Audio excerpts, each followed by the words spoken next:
Look, here's a Mikage, Harima, Armand, Siffy. I mean, that's about as meta as it gets. Check this out. Wabam, wabam. What is up, everybody? Kabrikian here. There's a lot of big events going on this week. I'm a little surprised at the money grab going on. If y'all remember Teox, this champion right here, he's going to be in the summoning pool Wednesday or Thursday, depending on your time zone. And there's also going to be Vizug. Well, first of all, let's tell you what Teox, the reason you want him. He has a triple hitter A2 that gets his attack up to like 16x, which is insane. And he ignores shields if you have one other lizard on the team with him on his AoE, A3, and it also puts an increased attack and crit damage before attacking, and does an extra hit if they're under debuffs. So you can pair him with a Gizmak or a Cavalax and just steamroll through the arena. He also has a pretty good passive. That's what makes him so good in the arenas. It fills his turn meter by 5% whenever an enemy or an ally receives a debuff. And even on his A1, it's an ally attacker. It brings in an ally with the highest crit damage to join the attack. And the damage is increased by 10% for each debuff on the target, with a casual 30% attack in all battles and an increased ally accuracy in all battles. I gotta show y'all what he does in the arena. Look, here's a Mikage, Harima, Armand, Siffy. I mean, that's about as meta as it gets. Check this out. Wabam, wabam. And the crazy part is, his gear isn't even that good. He's just that good of a champion. Like, yeah, his stats are like, it's like kind of good, but they're definitely not like meta. You know, 226 speed, 214 crit damage, 6k attacks, decent, but you know, it's nothing crazy. It's definitely doable. Now, on to the next champion that they're having, Vizug. This dude is a beast for Hydra. He has an AoE burn with 2 poisons, that's 100% on a 3-turn cooldown. His A1 activates those burns, was that a 50% chance AoE? But it's all poisons and burns. His A3 is another AoE with a 50% increased attack on all allies, increases the duration of all enemy debuffs while 1 turn, decreases the duration of all allied debuffs while 1 turn. If you have Ogrins on the team like Hydra bringing your Ugo, you're going to get a 30% increased speed buff on all turns. Also, HP burns and poisons will deal 30% more damage. Now, if you have all Ogrins on the team, it ain't got to be all, because in Hydra there's 6 people. But if you got 3 Ogrins, increase the damage dealt by all allies by 5% per poison and burn on the target. You pair that with like a Feral that increases your damage with the buffs, and you can literally double your damage from your nukers with those 2 people. An HP burn and poisons cannot be removed, stolen, or transferred.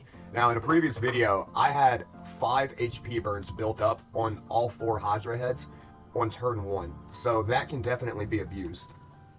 Finally, he heals all allies with 5% of the champion's max HP, heals an additional 2% up to 50% for every enemy debuff that has its duration increased, every ally debuff that has its duration decreased as well by this skill. Like I said, he's not an arena champion, but in Hydra, he will put out, like, he can basically make you 1 key, at least normal and hard. Probably not Nightmare and Brutal, but normal and hard. You can bring him into Nightmare, but he's not going to be like your main dude. He's more support in that role. Finally, what we have going on right now, I'm not too big on any of these 3 champions.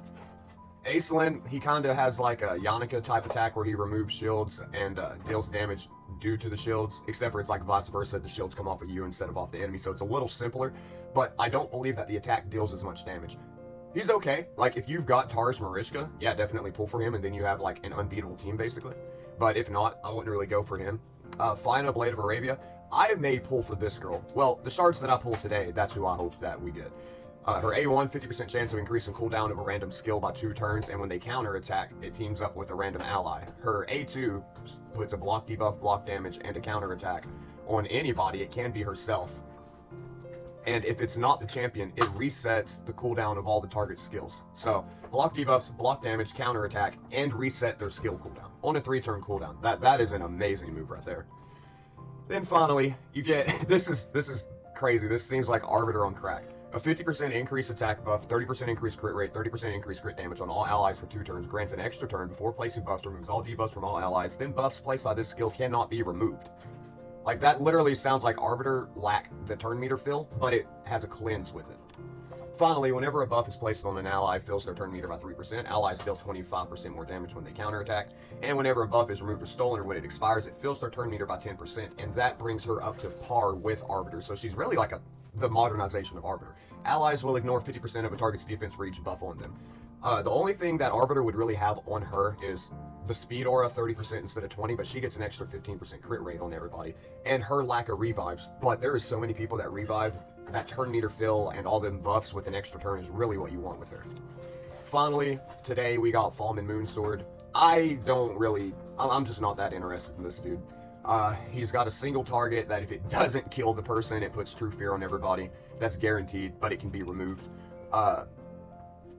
His passive is interesting, like if you're making him tanky, decrease the damage taken by the champion for 10% for each turn taken by an ally or an enemy before this champion's next turn. So if you make him slow and everybody starts taking like 2 to 1 turns, you can pretty much cut 90% of the damage off against him, and it makes him tankier, like he could possibly be tankier than a Death Knight.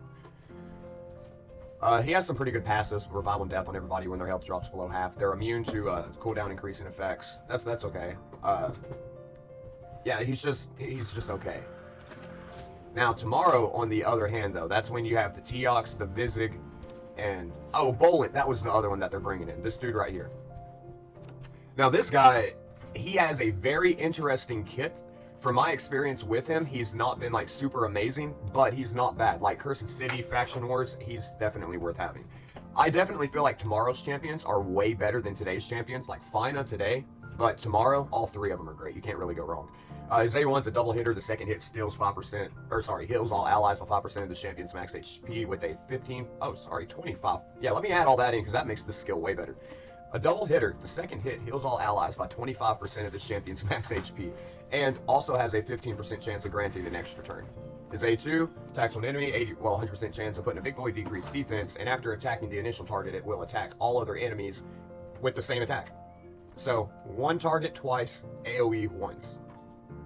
And then finally, on a 3-turn cooldown, you have attacks all enemies twice. Each hit has a 100% chance of placing a stun on a 3-turn cooldown.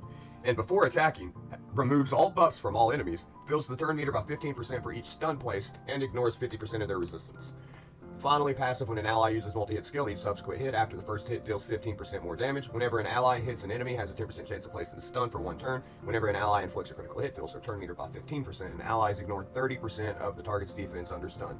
Therefore, you put him in Cursed City or Faction Wars, and he's just going to control the entire team, decrease their defense. Everybody on your team just does better. And isn't there... Yeah, Phil's the champion. Where is it? For some reason, did they change it? They must have changed it. No, it's right here. Whenever an ally hits an enemy, has a 10% chance of placing a stun. Well, you bring in somebody with him, that same faction, like a Kempton that has a triple hitter.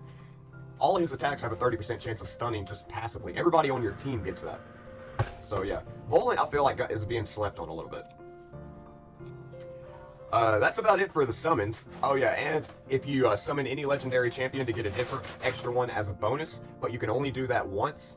And after you do it, don't do like I did last time and just keep summoning, and then you pull another legendary and you only get 1 because they limit you to 1 bonus. But either way, that's what's going on with the summoning whatevers for this week, and yeah, cracking out.